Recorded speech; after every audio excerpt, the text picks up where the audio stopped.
एक समय की बात है। एक बौद्ध भिक्षु और उसका शिष्य गांव-गांव घूमकर लोगों को धार्मिक उपदेश देते थे।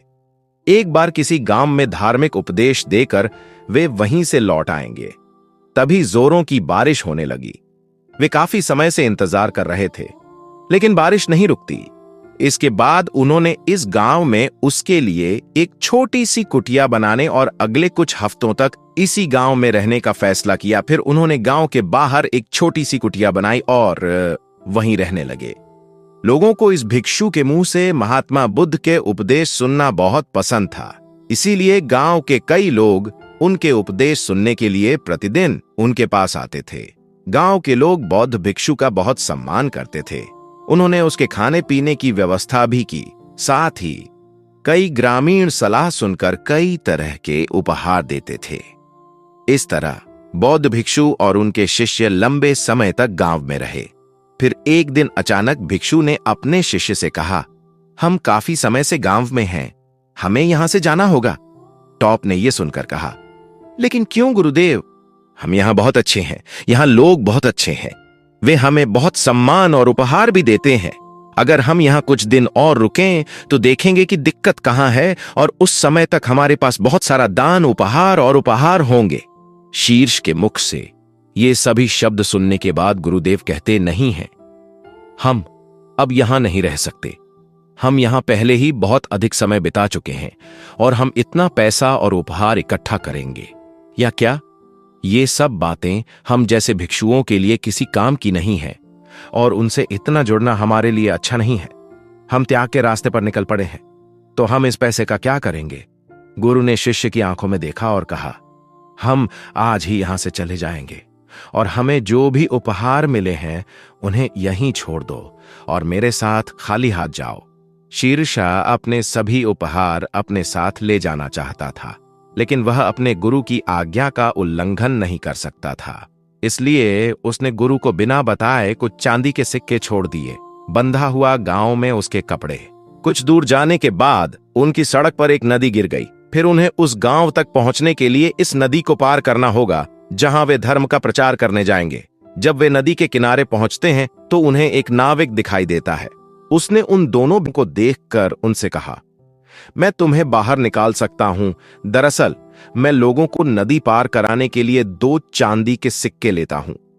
चूंकि इन भिक्षुओं के पास कोई चांदी के सिक्के नहीं थे, इसलिए वे नाविक से कुछ भी कहे बिना चुपचाप नदी तट पर चले गए।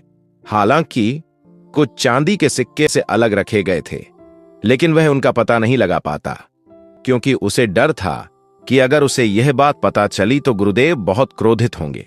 इसीलिए वह गुरुदेव के पास चुपचाप बैठा हुआ था और उसने सोचा, चलो देखते हैं गुरुदेव ने बिना सिक्कों के नदी कैसे पार की। इस बीच गुरुदेव मन ही मन यही सोचते रहे, शायद वह नाविक कुछ समय बाद वह स्वयं उन्हें बिना पैसे के नदी पार करा देगा, या कुछ लोग उस गांव को जहां से वे अभी आए हैं और वे अपना खर्च इस नाविक को दे देंगे। लेकिन नहीं, नाविक कुछ नहीं कहता। वहां बैठे बैठे शाम हो जाती है। धीरे धीरे अंधेरा छाने लगा, लेकिन वे अभी भी वहीं बैठे हैं। यह देखकर नाविक ने उन्हें डराने की कोशिश की।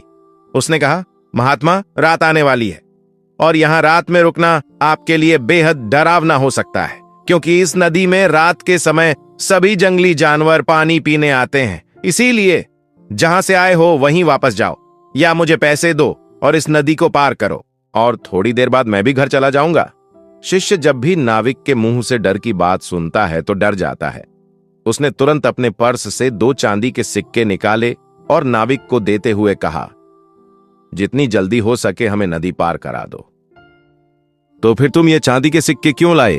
तुमने मेरी आज्ञा का पालन क्यों नहीं किया? शिष्य कहता है, गुरुदेव, यदि मैंने ये चांदी के सिक्के अपनी पल्ली में न लिए होते तो आज हम बहुत बड़ी मुसीबत में पड़ गए होते। रात के समय जो कुछ भी हो सकता था, उसने हमें इन सिक्कों के माध्यम से वहां से बचा लिया है, और आप धन्यवाद देने के बजाय मुझे डांट रहे हैं आप। यह सुनकर गुरुदेव हंस पड़े और बोले, जब तक यह मुद्रा तुम्हारी पायल में बंद थी तब तक हम खतरे में थे, लेकिन जैसे ही आपने इसे बाहर निकाला खतरा टल गया। और मैं आपको बताना चाहता था कि असली खुशी तब होती है जब आप किसी को कुछ देने के लिए 2 सिक्के देते हैं और परिणाम आपके सामने होता है। ये सुनने के बाद शीर्ष को समझ में आ गया। उसने बचे हुए चांदी के सिक्कों को गरीबों में बांट दिया और वे दोनों आगे बढ़ गए। दोस्तों, इस कहानी से हमें यह सीख मिलती है कि हम अपनी शादीशुदा जिंदगी में कई चीजों से इतना जुड़ जाते हैं कि उन चीजों से बाहर नहीं निकल पाते हैं। यह नहीं होना चाहिए। हमें सच्ची खुशी पर ध्यान देने की जरूरत है और उतना ही हासिल करें जितना हमें खुश रहने के लिए चाहिए। धन्यवाद।